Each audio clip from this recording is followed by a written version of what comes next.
lähelle Hammadiaa, vaikka mäkiennätyshän tässä pitäisi uusi painaa. Harri Olli tulee sieltä sinivalkoisena hyppääjänä ja hyppää. Alastulo kuin etsimään. Siinä on Janne ja Janne tietää sen, että koko Suomi on nyt hänen takanaan. Koko joka ikinen herra ja Harri on Jannen takana, kun hän tulee tähän viimeiseen hyppyynsä ja sieltä tulee Kuningas.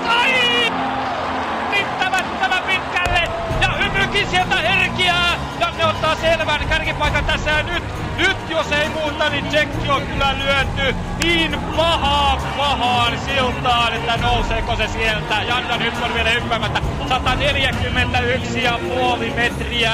Janne Ahonen kärkeen 293 ovat vielä Loistelijaan aivan käsittämättömän hienon kauden huipennukseen viimeiseen hyppyyn Lentomäessä Planitsassa. Tommi Nikusen merkki kestää siellä hetken.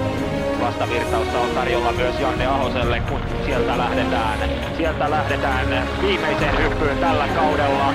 Hän on kiinni tämän kilpailun voitossakin onnistuessaan ja vasta sieltä tulee aivan käsittämätön hyppy, joka kaatuu. Ehkä se tulee ihan sieltä pikkuisesti kuitenkin. Se mitä mulla